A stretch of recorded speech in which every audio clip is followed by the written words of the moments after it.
半夜蹦迪回家被哥哥逮个正着，口袋还不小心掉出一个小盒子，我慌张解释，口香糖，他脸色阴得要杀人，什么口香糖是 XL 码的，吃挺好啊，我心虚跟他顶嘴，不用你管，我都成年了。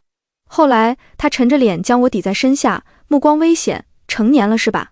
以后白天顶一句嘴，哥哥晚上加倍还回来。半夜蹦迪回家，我蹑手蹑脚打开门，客厅漆黑一片，心中暗喜，安全手刚放到灯开关上。回来了，黑暗中传来一声低沉的声音。我手一抖，不好，狗命不保，呵，哥你怎么不开灯？我紧张地揣着小手，陈朝懒懒靠在沙发上，给我一记死亡凝视。跟你说的最晚几点回家？9点，现在呢？9点180分。很好，他缓缓抬头，目露凶光，陈木，我看你是找揍。我是陈朝从垃圾堆捡来的，也是他把我养大的，自小我就爱惹祸，没少挨他揍。以自己20年来总结的经验来看，在陈朝化身暴躁疯狗时，要么屁股开花，要么乖乖认怂。眼看情况不妙，我瞬间化身小狗腿，哥哥，我抱上他的大腿，可怜巴巴。我错了，以后再也不敢了。今天堂堂心情不好，我陪他玩了会，才回来晚了点。陈朝轻哼一声，伸了伸腿，斜我一眼，少来这套。我晃着他的大长腿，带着狗腿嘻嘻讨好的笑。哥，你的腿好长啊，你就是全世界最帅的哥哥。事实证明，只要嘴甜点撒个娇卖个萌，就能让陈朝这头倔驴瞬间熄火。他神色逐渐缓和，脸上依旧怒气未消。一个学生大晚上混夜店，里边都是什么人，知不知道危险？这次有点难哄，我加大药量，直接坐到了他腿上，勾上他的脖子。谁不知道我是陈朝的妹妹，哪个不长眼的敢惹我？别生气了哥，么。他皱着眉，抬手擦掉脸上的口红。哥，我这个新色号好看吗？他嫌弃不已，扯起纸巾擦着手，像吃了死小孩，又盯着我的脸，眉头紧锁。你这眼屎怎么还会发光？我一口气差点没上来，这叫卧蚕。我眨巴着一双人畜无害的大眼睛向他显摆。我画了好久的猫眼妆呢，不好看吗？像《西游记》里的奔波霸。他点评，我咬牙切齿微笑。算了，他一个老直男懂什么？他视线落在我的超短裙上，气瞬间又不打一处来。这是穿的什么 ？JK 裙。我小声解释，我看像特么情趣内衣，一撅腚裤衩子都能露出来，有安全裤的，还顶嘴。陈朝很暴躁，我又乖又怂。哥，我错了，再穿成这个鬼样子出去，腿给你打折。他威胁我，我再也不敢了，哥哥。我扭动着，晃着他的头，别生气了好不好吗？哥哥，别扭了。头顶声音蓦然一顿，呼吸沉重。他突然一把推开了我，我不明所以，哥你怎么了？他缓了缓呼吸，声音沙哑，滚回去睡觉。好嘞，管你发什么神经，反正这顿打是逃过去了。我美滋滋起身，脚刚着地，啪嗒一声，从我身上掉出一个小盒子，盒子上3个字格外显眼。我心一慌，陈朝先我一步捡起，这是什么？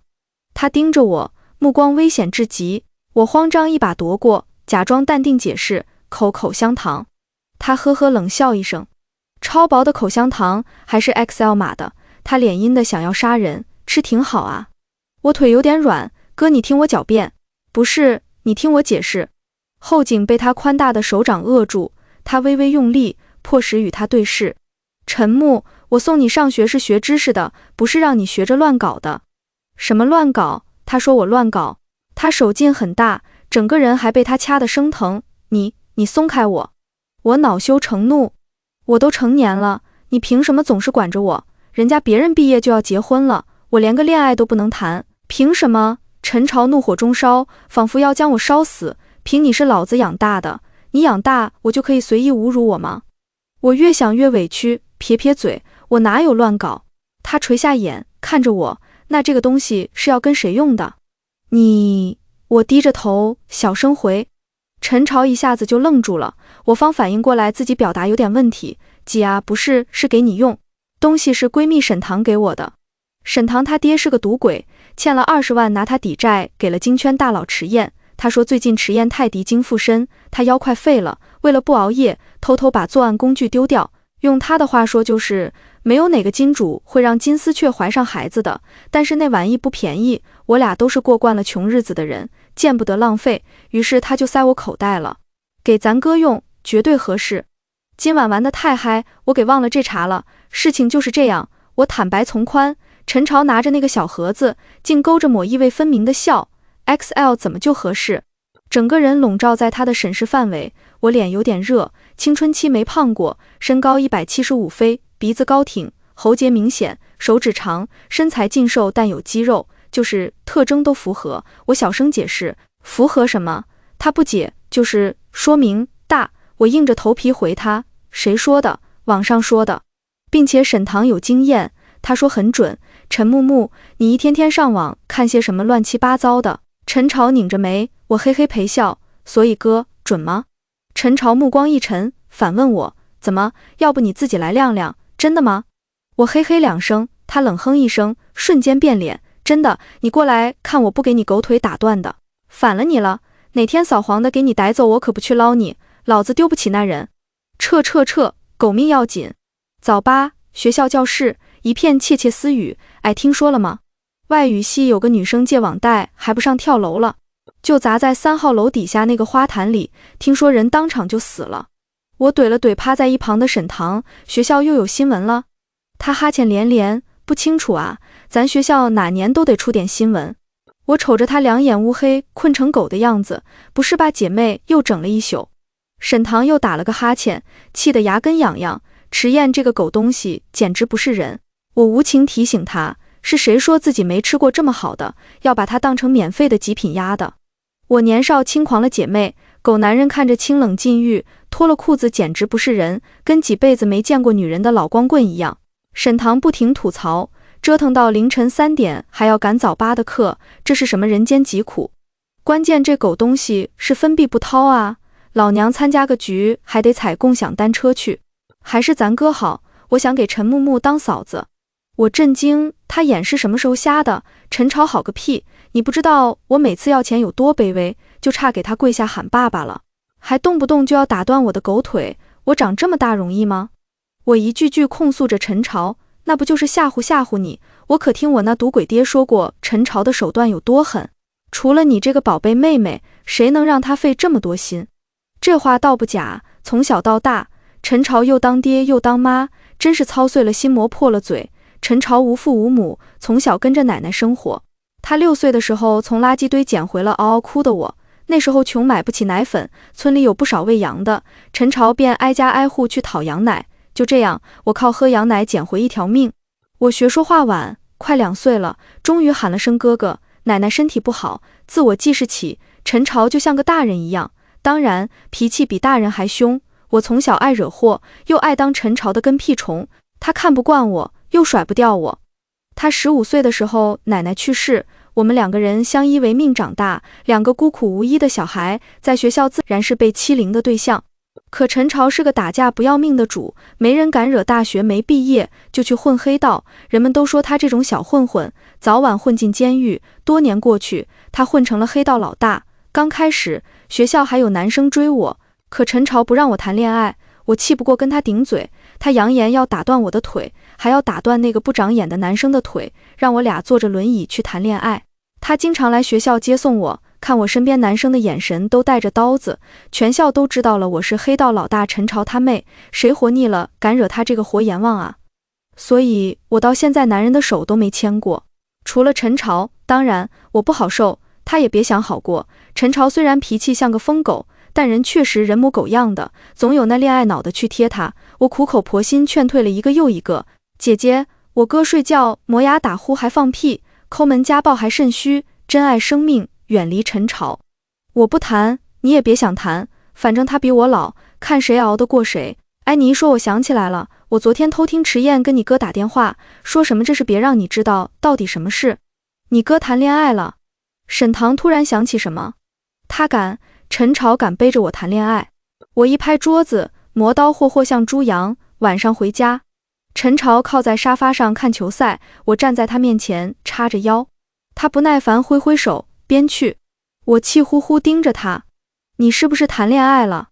他头都不抬，没有，我不信，是不是那个丽萨？他一脸无语看着我。什么披萨？你想吃披萨？少装，就是那个大波浪，一脸科技与狠活，往你身上贴那个。我气哼哼提醒他，他眼睛转了转，反应了几秒，卧蚕长反了的那个。我对，新嘎了个欧式大双眼皮那个。他瞥我一眼，我瞎了找个比你还丑的，你，我好气，夺过他手里遥控，我要看我男神的综艺。将电视调到娱乐频道，陈朝看着屏幕上的人，掩饰不住的嫌弃。就这不男不女的玩意，陈木木，你眼是有多瞎？陈朝，不许侮辱我偶像。我狠狠瞪他一眼，你知道他有多努力吗？陈朝呵呵一声，不紧不慢拿起手机，翻了一会，将一个小视频递到我面前。我看了一眼，忙扭过头，瞬间脸一红。陈朝，你不要脸！视频里是几个男人做不可描述之事，他敲了敲我的头，提醒我，看看你的偶像有多努力。我方察觉那个视频的男主竟然是我新粉的男神，正卖力服务着3个老男人，瞬间像吃了个死苍蝇。微信响起沈棠的消息，木木，你老公的演唱会门票。我不是你老公。陈朝手机视频还在表演着，你关掉啊，恶心死了。我气急败坏，转身去浴室洗澡了，涂身体乳时不小心挤多了，突然计上心来。出来时，陈朝回卧室躺下了，我狗狗碎碎扒在门口。哥，你睡了吗？他翻了个身，睡了。我悄悄挪到他身旁，扯了扯他衣服。哥哥，他看都不看我，没钱，我叫爹都没用，狗东西，防备心这么强了，你这人内心怎么这么阴暗？我找你就只有要钱吗？我直接将多余的身体乳招呼在他脸上，哥，你最近挣钱辛苦了，给你保养一下。他皱着眉一脸嫌弃，老子一个大老爷们抹那么香喷喷的干什么？跟你说不保养，你老得更快了，我老也是被你气的。我手在他脸上胡乱抹着，年轻10岁，然后朝他伸出手，账结一下，1万。陈朝一脸被诈骗了的表情，你这擦脸油金子做的，还1万，把你卖了值不值1万？我碰瓷，服务费1万，本仙女手艺天下第一好。他葫芦了一把自己油乎乎的脸，掩饰不住的嫌弃。你去会所打听打听，1万的服务都什么手艺？你不要脸！我脸一红，干脆耍赖到底，我不管，我就要钱。要钱干嘛？他烦得不行，买衣服，你见哪个仙女穿旧衣服的？你见哪个仙女便秘5天拉不出屎的？陈朝反问我，又学着我当时的语气，哥，救命！我把马桶拉堵了。陈朝，我要杀了你！一提这茬，胃里就泛起了恶心。那时陈朝刚吃完烤红薯，就去给我通马桶，他一边捅一边吐，我看了一眼，目瞪口呆。哥，你吃屎了！我哇的一声也吐了。最后陈朝追着要打断我狗腿，我不管，我没新衣服了，就要买，就不给我钱，我就不走了。我耍赖到底，霸着他的床不肯走。小时候家里穷，我只能跟陈朝挤一张床。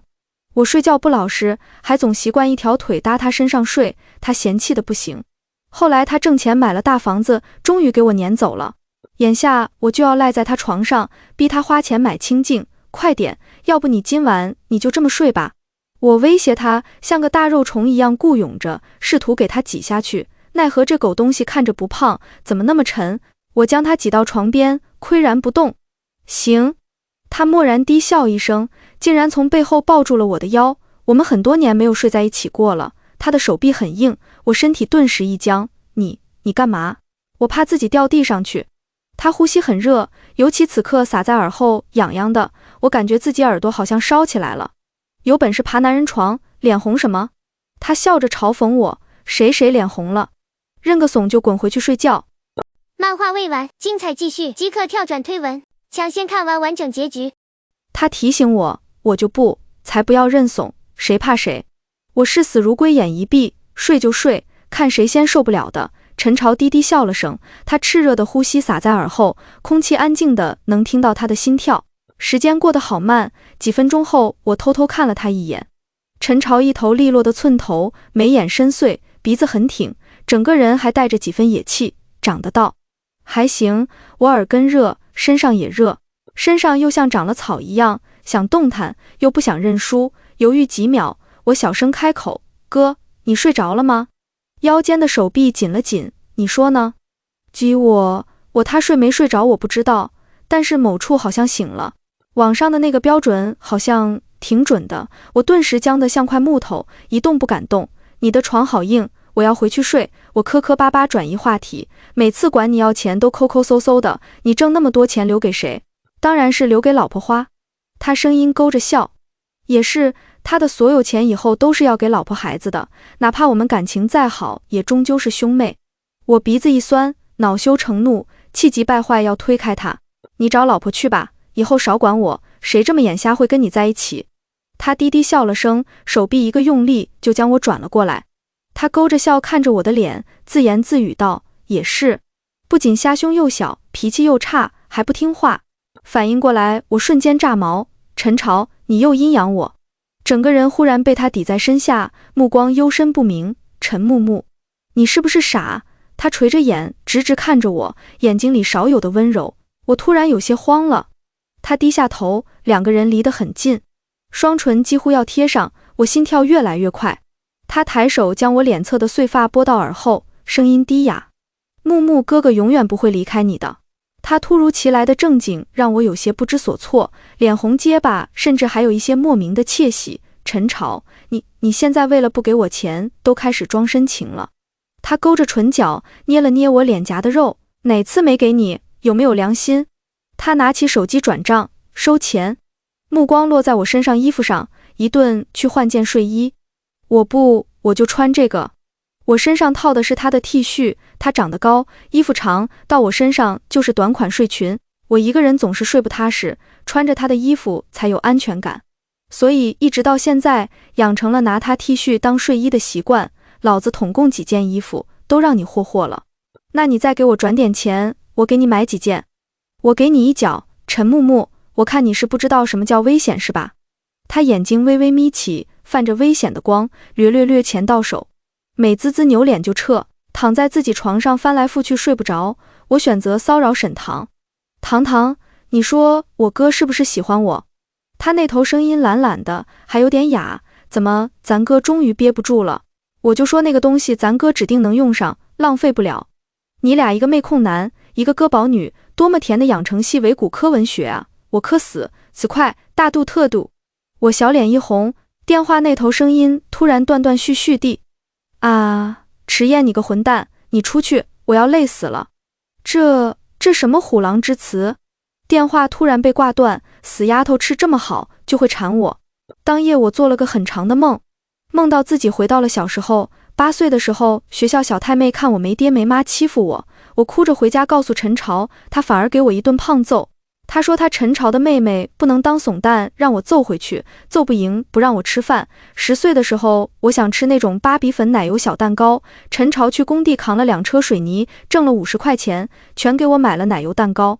当天我吃到吐。14岁的时候，我月经初潮，以为自己得了绝症，哭着写了遗书。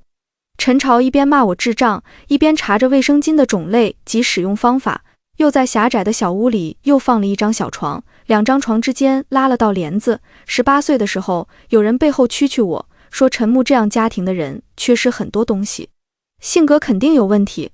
陈朝听罢冷笑一声，揪住那个男生的衣领，我看你也缺失一些东西。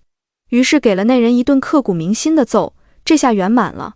我从没觉得自己缺失过什么。我与陈朝虽然过了很多苦日子，但苦都是他一个人扛的。别的小朋友有新衣服穿，我也有。别的小朋友 AD 钙一瓶瓶买，陈朝是成箱买。我从不羡慕他们有爸妈，我哥比全世界的爸妈都要好，尽管他脾气差嘴又毒，但有陈朝在的一天，陈木就能横行霸道一天。我不知道自己是何时对他的感情有所改变的，可能从很多年前有女生向他递情书的时候，我气哭了。哥，你以后娶了老婆是不是就不要我了？我心里阴暗地想，哥哥只能是我一个人的亲情、依赖亦或其他更复杂的感情，我不得而知。我只想就这样一直在他身边。那夜的梦很长。后来陈朝抱在我腰间的手渐渐上移，亲吻着我的耳朵，说我们木木长大了。然后他拆开那个小盒子，脱掉了睡裤。木木起床，要迟到了。我迷迷瞪瞪睁开眼，陈朝正站在我床前。做什么梦了？哼哼唧唧的。我嘎在原地清了清嗓子，做梦梦到和一个超级大帅哥约会。他勾着莫不明的笑，悠悠道：是吗？可你刚刚喊的是哥哥。陈朝开车送我去上学，马上快毕业答辩了，改论文改到头秃。沈棠优美甩出一张金卡，陈木姐妹我又行了。我看着那张顶级 VIP 的黑卡，泛起羡慕的目光。还得是池大佬啊，财大气粗，义父求收留。沈棠大手一挥，好说好说，我弟儿。我俩眼神一对，学习太费脑了，要不找点乐子去，说走就走。沈棠人美路子野，听说网上爆红的几个小男模今晚有演出，他要带我体验一把富婆的快乐，整点。不行，我哥不让我喝酒，被他知道了狗命不保。我还是怂怂的，什么酒？这不小麦果汁吗？还得是我堂哥，见识就是不一般。于是我喝了2杯小麦果汁。舞台上是攒劲的表演，我跟沈棠在底下喊得嗷嗷的。他大手一挥，直接给7个男模各打赏了8888。7个小男模排排站来给我们敬酒，个个腰细腿长，唇红齿白，嘴一个赛一个地甜，情绪价值提供的那叫一个到位。我真是见了大世面了，结果手都没拉上呢。沈棠手机响了，呵呵，我当然是在学校学习啊。沈棠挂掉手机，抓起包就要跑，完了，迟燕要杀过来了，我得赶紧撤。你也快跑，迟燕指定得告诉你哥。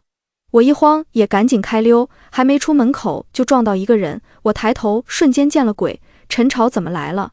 陈木，我小心脏扑通通，站定才发觉他身旁还有一个人，一个非常明艳的女人，笑盈盈挽着他的手臂，目光落在他们亲昵的动作上，我瞬间鼻子一酸，原来那天沈棠说的是真的，陈朝真的谈恋爱了。他一直在骗我，而自己却因为他几句似是而非的话想入非非，站在那里感觉自己好像个小丑。我哭着回家就开始收拾衣服。木做什么？我要出去住。出去跟谁住？不用你管。我抽泣着朝他大声吼道：陈朝，你以后不要管我。我将衣服一件件扔进行李箱，陈朝抓住我的手腕。木听哥哥说。我不听，你放开，脏死了。我越想越气，你就是个骗子。木说什么自己没有谈恋爱，说什么永远不会离开我，我为什么信了你的鬼话？你听哥，你就是渣男。他突然手一用力，将我压在衣柜门上亲了上来。我没有防备，天旋地转，我傻了，我初吻就这么没了。我喘不上气，脸烫得厉害。陈朝终于松开了我，他扶着我的头，呼吸急促，目光炽热。能不能让哥哥说句话？你说。我不敢不让他说了，我怕他再亲上来。他是林瑶，就是传说霍申身边待了5年的那个林瑶。陈朝的事从来不会跟我说，他也不让我多过问。我只知道他大4那年因为打架被学校开除，就在霍申手底下混。霍申是个手眼通天的大人物，黑白2道通吃，一副斯文清冷的模样，却最是杀伐无情的。这几年霍家的生意遍布全世界，陈朝跟了他多年，颇得他信任，圈子里都知道霍申身边有个跟了他多年的女孩林瑶，曾一掷千金在跨海大桥放了1夜的烟花，只为博美人一笑。可如今林瑶怎么会和陈朝搞在一起？陈朝，你竟然当小三？陈朝望着我，无语叹了口气。陈木，你是不是傻？他微微用力揉了一下我的头。我喜欢谁？你心里不清楚是吗？那你们刚刚……我还是有些气，我们需要演一场戏。木，有些事现在还不能告诉你。我轻哼一声，依旧气鼓鼓，又是不能告诉我，你的事都不跟我说。我看你就是找借口在外面不检点。他手臂一紧，将我圈在了怀里，低头看着我。木，从小到大，哥骗过你吗？你没有，你乖点，这段时间别乱跑好不好？等时机成熟了，哥哥会都告诉你。哦，他对我乖顺的样子很是满意，他微微低头，视线灼热，声音都有些撩人。还有，哥哥只喜欢你，更不会离开你，小傻子。我不好意思垂下眼睑，脸渐渐发烫。哥，你这算是表白吗？他勾着笑，忍俊不禁。你说呢？我红着脸瞪他一眼，当然算。我初吻都没了，不算你就是耍流氓。我气不过控诉他，人家初吻都是很美好的，谁像他这样来强吻的啊？流氓就是流氓，一点都不懂情调。他扶住我的脑袋，靠近我，彼此鼻尖相触，他坏笑着，哦，那耍一回。我还没准备好。一吻结束，我靠在他怀里，闻着他身上的味道，脸上余热未消，心间回荡着起起伏伏的情愫。哥，虽然我经常不听你话，跟你顶嘴，但我只有你了。哥哥，你不知道我以前好怕你娶了别人就不要我了，等你有了老婆孩子，我就更不重要了。你干嘛不早点告诉我你喜欢我？他轻轻揉了揉我的头，无奈笑笑。你年纪太小，哥只是怕你一时冲动，误把崇拜和依赖一个人理解为爱情，也怕自己跟你捅破这层窗户纸，你会讨厌哥哥，连兄妹都做不了。原来他也和我一样有过那么多的纠结，拨云见日，心间是雀跃的欢喜。那你没想过，万一我真的只把你当哥哥呢？腰间的手臂紧了一度，他低头静静望着我，想过，可哥哥见不得你跟别人好，就算绑也要把你绑在身边。哼，又是使流氓那一套。他手指轻轻划过我的脸颊，目光深沉，木木，哥哥也只有你了，我们就这样过一辈好不好？他低头正要亲上来，手机响了。陈朝简短说了几句挂断后，我还仰着头闭着眼睛等着还没开始的亲亲，只听他轻轻笑了一声。陈木木，我们来算算别的账，手直接按到了我的头上。不在学校跑酒吧去点男模，还7个，胃口不小啊。完了，还有这茬呢，本来以为占理的是自己，结果挑起高了，现在该轮到我慌了。乖，说说7个男模，你俩打算怎么分？他笑得一脸温柔，温柔的吓人。我呵呵干笑，嘴比脑子快。他4我3吧，毕竟他出的钱。他冷哼一声，眼里的刀子快藏不住了。很好，不好，内心警铃大作。哥哥，我好喜欢你呀！我抱上他的腰，少来这套。我粘在他身上，不肯撒手。真的，我才不喜欢他们呢，他们哪有我哥1/1000好看？都是堂堂点的，我连手都没拉一下，看都不敢看一眼。他呵呵冷笑一声，巧了，沈棠也是这么说的，他说都是给你点的。好，友谊的小船已撞大冰山，咋整？接着哄呗。我紧紧抱着陈朝，仰着头，哥哥，嘿嘿，别生气了，我最爱你了。他手掌钳着我的下巴，冷声提醒我，少嬉皮笑脸的，严肃点。我才不，我嘟着嘴踮脚去够他，亲一下嘛。他重重呼出一口气，抬手在我屁股上打了一下，恶狠狠地对我说，陈木木，我看你就是欠收拾。陈朝最近很忙，他说最近不安全，还不让我出门，自己乖乖在家，无聊了就花点钱，想要什么直接送上门。他把卡给我设成了无限额，我突然好烦，最近都没有跟他吵架了，好无聊。周末他也不休息，我百无聊赖时，沈棠给我发来一条微信，木木，学校跳楼事件竟然上了热门了，接着给我发了几条新闻，这新闻怎么都在说你哥啊？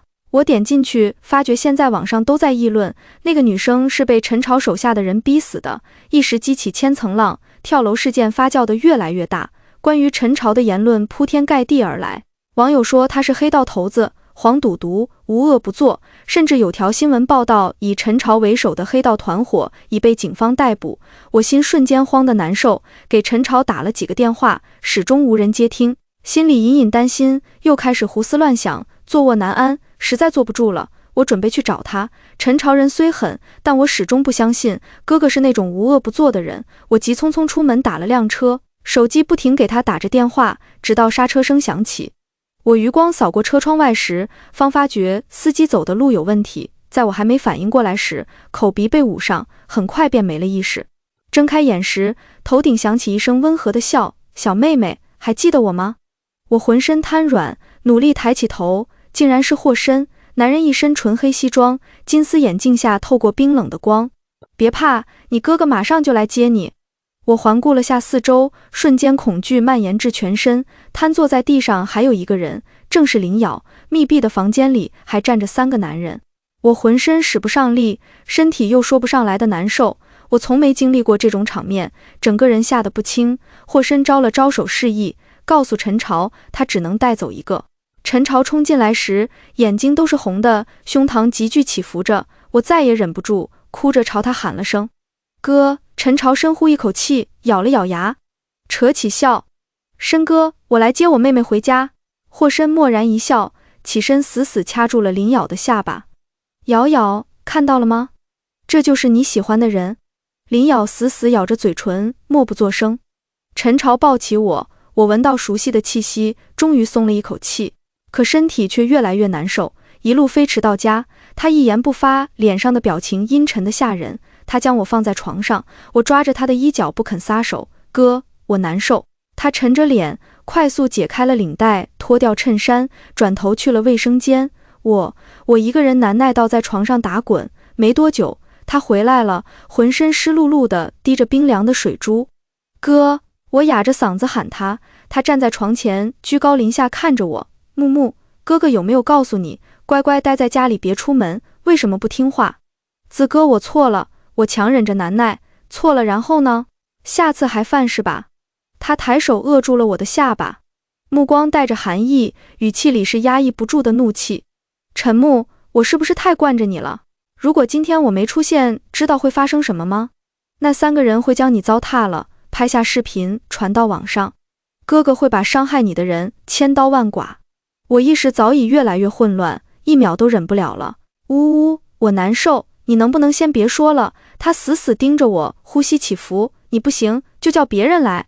我受不了，将手伸至腰间，他却直接抓住我的手腕，举过头顶。别人叫谁来？他冷笑一声，竟然拿起散落的领带，将我的手绑了起来。呜呜，陈朝你个王八蛋！你放开我，混球，狗东西！我气得一直骂他，他静静看着我，微微一笑。很好，接着骂。我咬着嘴唇，难受的都哭了出来。哥，你过来亲亲我好吗？他盯着我，呼吸一沉，栖身前来，低头吻掉了我滑落的眼泪。他从床头拆开了我上次掉出的小盒子。很久很久后，我泄了火，他却没有。我被抵在身下，被他一遍遍逼问。木木，以后能不能好好听哥哥话？子能，哥我一定乖乖听你话，不跟你作对，不跟你顶嘴。以后白天顶一句嘴，晚上哥哥加倍还回来。一夜未眠，第二天醒来，人已废。陈朝破天荒的没早出门，我被他搂在怀里，我腿搭在他的腰上，被烫了一下。我一惊，赶紧放下去，他下巴抵在我的头上，声音沙哑。还疼吗？现在问有什么用？昨天怎么求他都不放过我，非要我长记性。我扭过头不想理他，他倒是消了气，我还气呼呼的，可心里太多疑问和担忧，又悄悄转过头问他，昨天跟我一起的那个林咬没事？我暗暗松了口气，新闻上写的都是真的吗？他们说你犯了很多罪，你是不是在替祸身顶罪？为什么网上曝光的都是你？他的事虽然不让我知晓，但这阵子发生的事太过奇怪，显然是冲陈朝一个人来的。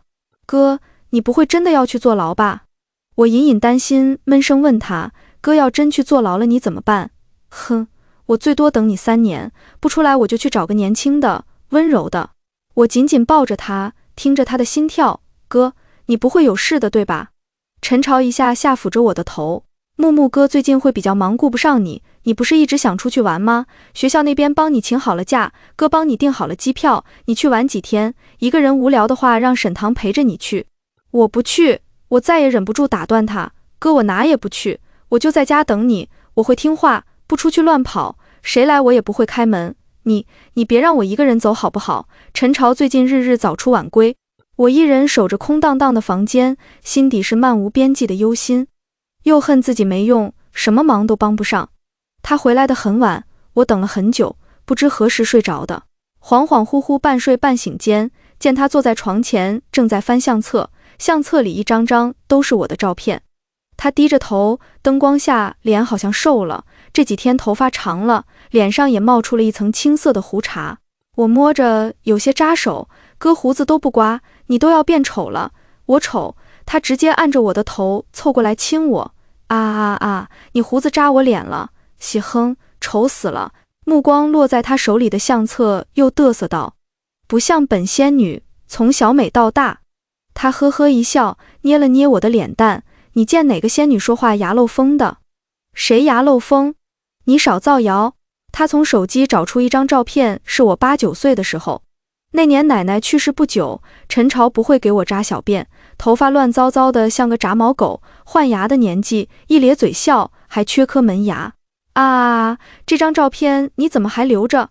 据不止这张，陈朝，我要杀了你！你怎么存了我800多张黑照？还有这个屏保，为什么用我这么丑的照片？季辟邪，我疯了！你等我找你的黑照的。结果我翻遍手机，都没找到一张陈朝穷过、苦过，就是没丑过。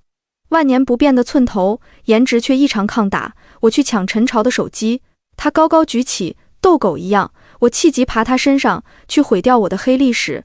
我们在床上扭作一团，不知怎么地，我就到了他的身下。我红着脸，气喘吁吁，把我的丑照删掉。丑死了！哪里丑了？多好看啊！那些死亡角度好看在哪里？他捏了捏我的脸，没听过一句话吗？孩子都是自己的好看，自己养大的，怎么看怎么好看，谁都不如我家的小宝漂亮。头发凌乱，他摘下我马尾辫的蝴蝶结发圈，套到了他的手腕。他低头亲了下我的额头，我心里开心的冒泡泡，勾上他的脖子，在他唇角啄了一口。还是自己的哥哥，亲着放心。我本想轻轻一吻，他却直接长驱直入，加深了这个吻。他双目微红，目光幽深。他亲吻着我，我回应着他。陈朝今天难得的温柔，却又控制不住的霸道。这几日的煎熬、等待、忧心、焦虑，在此刻一切抛诸脑后。结束后，他抱着我，亲了亲我眼角的泪。木木，先别睡，哥跟你说几句话。其实哥哥骗过你，你不是哥从垃圾堆捡回来的。你的妈妈是我的老师，那时家里穷，奶奶又生病，经常得你妈妈的照顾。突然有一天，她将你送到了我家，她也不见了。那时年纪小，不明白为什么，直到奶奶去世那天，她才告诉我，你爸爸是一名警察，犯罪集团为了报复他，绑了你妈妈。你妈妈提前预料到了，将你托付给了与他毫无关系的我家，而他在绑架途中自杀了。那时犯罪集团的首目是霍申的父亲，如今这个漩涡越卷越深，不光毒，还有境外诈骗、卖淫、人体器官贩卖、暗网交易等多个链条。20多年前的那场案子牺牲了很多警察，你父亲是其中之一，还有程昭的父母。程昭哥哥还有印象吗？哥哥上学时的好朋友。程昭在22岁时重启了他父亲的警号，那场收网行动暴露后，为了保全大部分人，他放弃了自己。我退学后在霍申的厂子当打手，因提供了程昭的线索，被霍申赏识，而程昭被活活折磨致死。踏入这条路，只有长眠地下时，名字上的马赛克才会消失。我没有做警察，哥不是怕死，是怕你像你的妈妈一样，哥哥只想让你开开心心长大。这些年我一直做着警方的线人，程昭的女朋友在他牺牲后做了警方的卧底，那个人就是林瑶。前一阵他被跟踪，我和林瑶的配合只是为了转移霍申的视线。我听着陈朝的一言一语，久久不能平静。这所有的一些，一时不知该如何接受和消化，为什么不早点告诉我呢，哥？他望着我，眼里好像有点星光。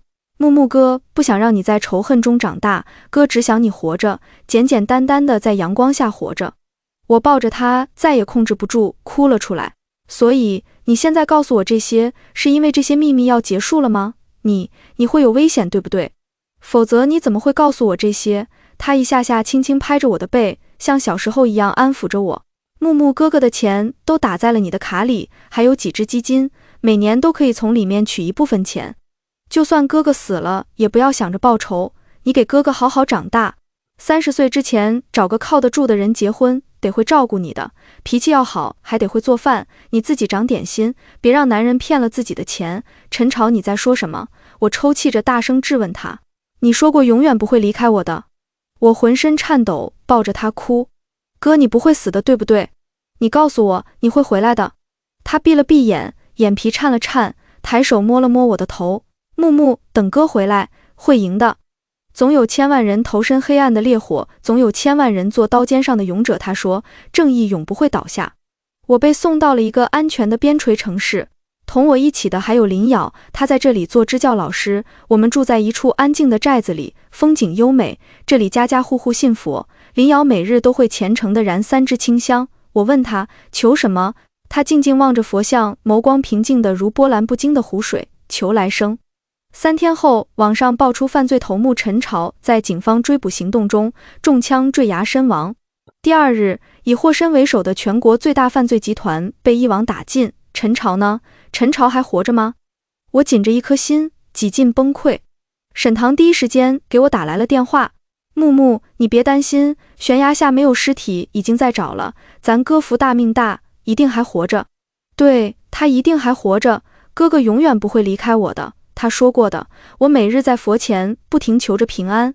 3天后，我见到了躺在病床上的陈朝，病人头部受到严重撞击，还未苏醒，昏迷时间越长危险越大，很有可能会成为植物人。一瞬间，身体的力仿佛被抽空，瘫坐到地上，心悸到喘不上气，连呼吸都带着痛感。我站在那里看着他，静静地躺在病床上，身边是成堆的仪器滴滴地响着。他眼睛闭着，嘴唇干裂，手腕上还套着我的蝴蝶结发圈。我顶天立地，无所不能的哥哥就静静地躺在那里。那一刻，只想着如果陈朝活不过来，我也不活了。人活着，总要有一个支撑。他若是不在了，我不知道自己活着的意义是什么了，还不如跟他一起走。那一刻，突然明白林瑶为什么要求来生了。我在床前同陈朝说了许多话，可他总是不理我。后来，我渐渐失去了耐心。哥，医生说你是植物人了，不过你放心，我不会放弃你的。我新找了个男朋友，他染着一头黄毛，骑着拉风的摩托车，可酷了。虽然他没钱、没学历，还离过3次婚，但是我们是真爱。他对我很好，我准备毕业就结婚，然后花钱给他。话还没说完，监测的仪器突然滴滴爆响。陈木，你找死！陈朝突然一个病中惊坐起，你信不信老子打断你狗腿？医生一个箭步冲过来，按住他，这不行不行，快来人，病人血压怎么这么高？先生冷静点，你妹妹骗你的，你这么激动容易脑出血。陈朝一愣，看向我，我呆了3秒，对上他的目光，突然哇的一声就哭了出来。哥，你终于醒了。我抱着他不肯撒手，哭得昏天黑地。好了乖，别哭了。他摸着我的头，我依旧哭得一抽一抽的，停不下来。他哭笑不得。昨晚就醒了，看你睡着就没叫你，这几天太累，我太困了，撑不住就睡了。我呆愣愣看着他。我抹了把眼泪。那你快睡，再睡会哥，我不打扰你。他看着我，脸上难得的温柔，先过来让哥哥亲一下。